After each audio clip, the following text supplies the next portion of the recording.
अस्सलाम वालेकुम। उम्मीद करता हूँ आप सब खैरियत से होंगे। जैसे कि आप जानते हैं मेरा एक रिएक्शन चैनल है, तो आज हम वीडियो में देखेंगे कि एक जर्मन लड़की ने किस तरीके से एक मुसलमान आलिम से शादी की और बड़ा दिलचस्प वाक़या है। तो आइए देखते हैं वीडियो। और बयान कर रहे हैं पीर जुल्फ़िकार नक्शबंदी साहब। आइए चलते हैं वीडियो की तरफ।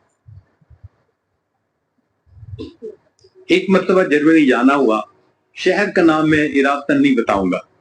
तो वहां एक मरतबा इस आजिज ने कुछ अल्लाह की मदद, अल्लाह की नुसरत के मुतल्लिक बयान किया। बाद में खाने का वक्त आ गया तो खाने पे एक पाकिस्तानी इंजीनियर साहब मिले जो वहां काफी अरसा से सेटल्ड थे। मुझे कहने लगे, जी मैं आपसे एक बात अर्ज करूं। मैंने कहा क्या? कहने लगे, अल्लाह ताला मौलवियों की बड़ी फेवर करते हैं। मैंने कहा बात तो सच है।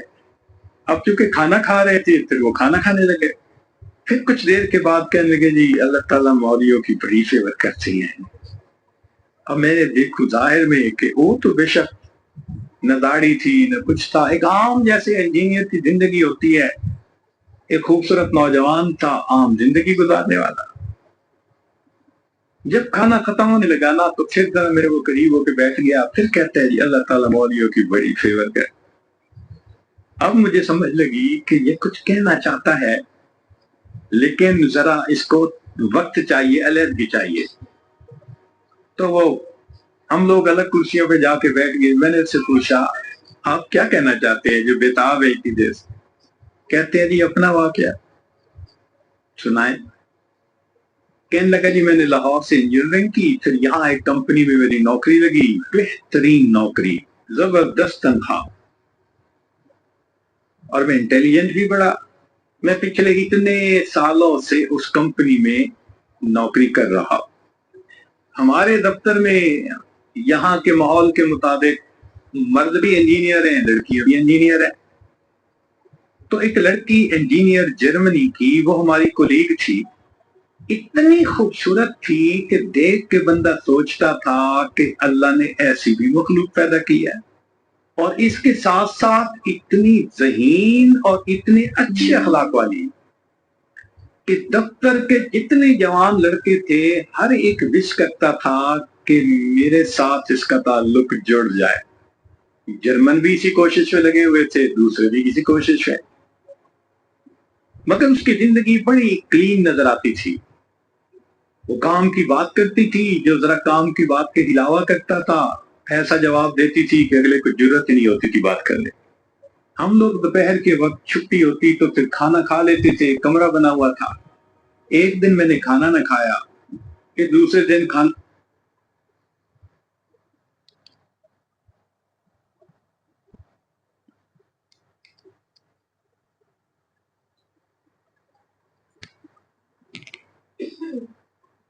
भी न खाया। तीसरे दिन जब मैंने खाना न खाया तो उसने मुझसे पूछ लिया कि फलां आजकल आप दोपहर में खाना नहीं खा रहे।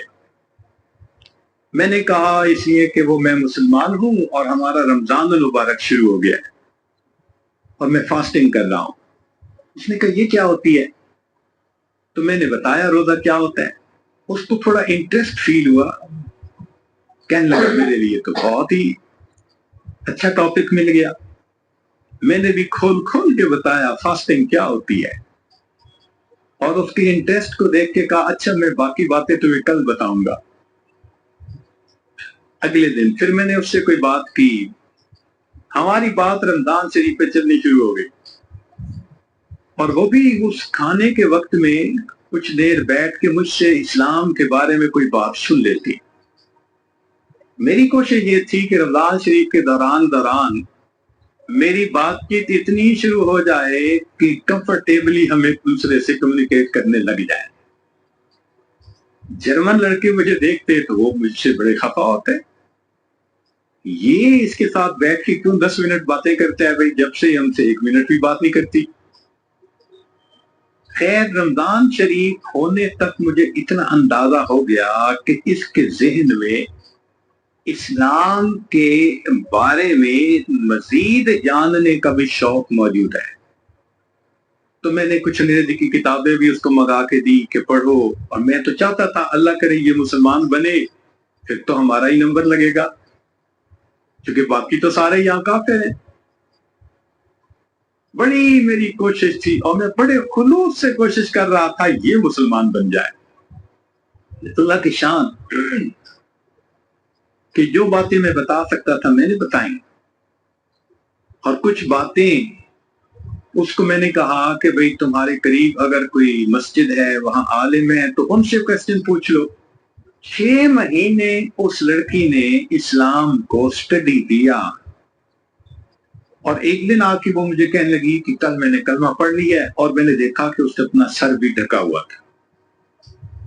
تو یہ اس بات کی دلیل تھی کہ یہ مسلمان بن چکی۔ میری تو خوشی کے انتہا نہیں تھی۔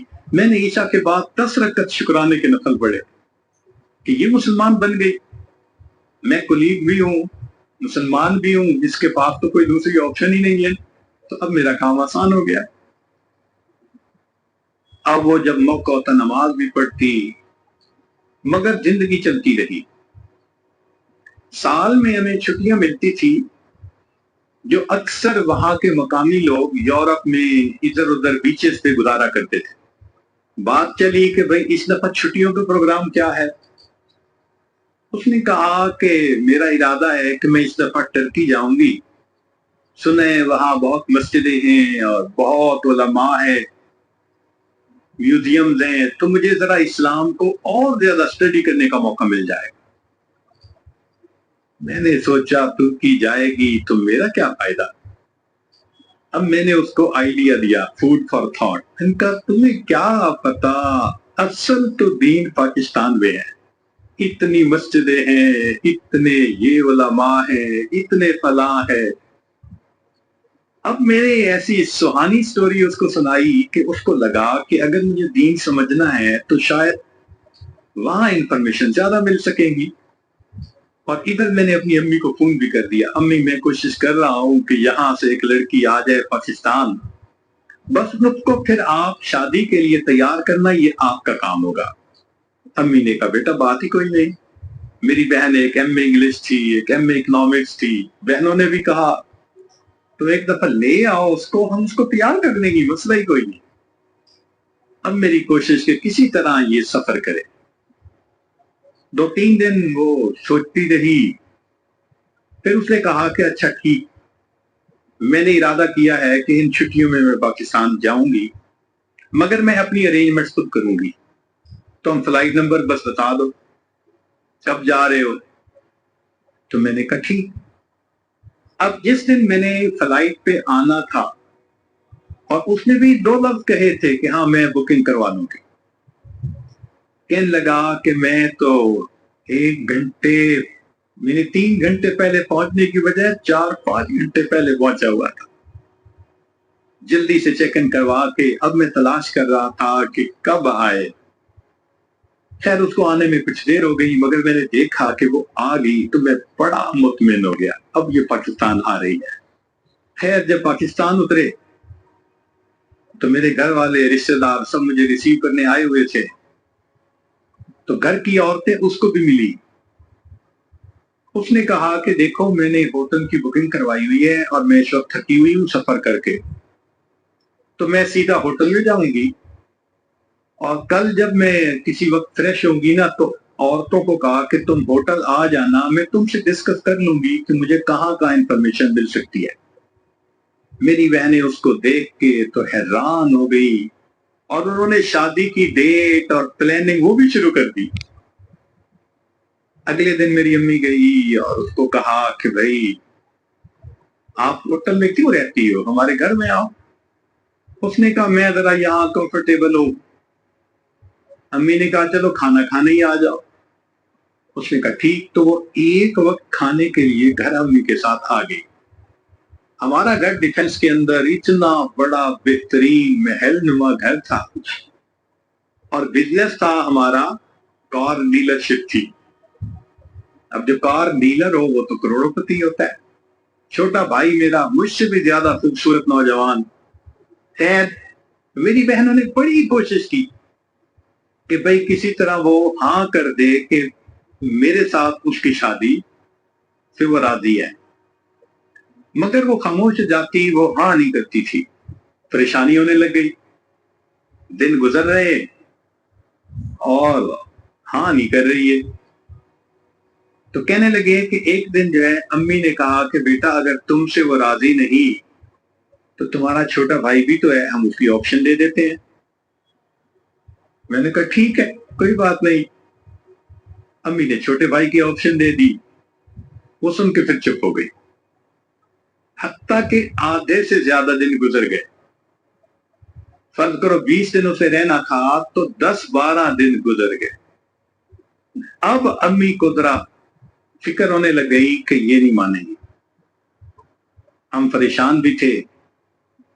अल्लाह की शान, एक दिन वो अम्मी के साथ बैठी बातचीत कर रही थी, कुछ कहने लगा मेरे एक चचा हैं, तबलीगी बंदे हैं, सारा दिन मस्जिद में पड़े रहते हैं और काम ही कोई नहीं है उनको। उनका एक बेटा है और उस बेटे को उन्होंने जामिया अशरफिया से मौलवी बना दिया। वो चूंकि मेरे अम्मी के करीबी रिश्तेदार है, तो वो नौजवान हमारे घर आया अम्मी को कोई चीज देने के लिए।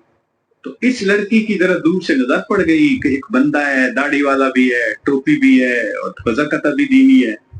उसने मेरी अम्मी से पूछ लिया ये कौन है। उसने कहा ये मेरे देवर का बेटा है, आलिम है। उसने कहा अच्छा, मैंने जो कुछ मसले पूछने थे वो मैं इससे पूछ सकती हूँ। अम्मी ने कहा हाँ। कहने लगा अम्मी ने वो मौलवी साहब को बुला लिया और वो मौलवी साहब आके यूं निगाहें नीचे करके खड़े हो गए। ये इसने एक दो बातें पूछी, उसने आगे से जवाब दिया और जैसे रूठा हुआ बंदा होता है वो मौलवी साहब चले गए। इसने जाते हुए उससे पूछ लिया कि भाई अगर कोई और बात पूछनी हो तो आपका टेलीफोन नंबर, उसे टेलीफोन नंबर दे दिया। एक दो दिन टेलीफोन पे ही उससे बात करती रही। कहने लगे कि चौथे दिन हमें पता चला कि लड़की ने उससे खुद बात की, क्या तुम मुझसे निकाह करना चाहते हो। कहने लगे मौलवी साहब ने जवाब दिया मैं अब्बू से पूछूंगा, अब्बू से पूछूंगा। उसने अब्बू से पूछा। अब्बू ने कहा कि बेटा सारी दुनिया मुसलमान के लिए उसका मुल्क है, अगर तुम्हारा रिज़्क़ अल्लाह ने वहां लिखा है तुम दीन की नीयत से जाओ, अल्लाह के दीन का काम करो वहां। कहने लगा लड़के ने हाँ कर दी। अगले दिन उसने क्या किया, वो लड़के ने अपने 2-4 रिश्तेदारों को बुला लिया, सादगी के साथ निकाह हो गया। लड़की उसको लेके इस्लामाबाद एम्बेसी चली गई और एम्बेसी में उसे अपना स्टेटस दिखाया, पूरा दिखा के कहा कि मैं आई थी छुट्टियां गुजारने, इसके साथ मेरा निकाह हो गया है, कागजात होते रहेंगे, मैंने है 4 दिन में वापस जाना, क्या आप इसका मल्टीपल वीजा लगा सकते हैं। कहने लगे काउंसलर को उसकी पर्सनैलिटी, उसकी बातचीत, उसकी नौकरी इतनी यदि जस्टिफिकेशन नजर आई, उसने छूटते ही 5 साल का मल्टीपल वीजा लगा दिया।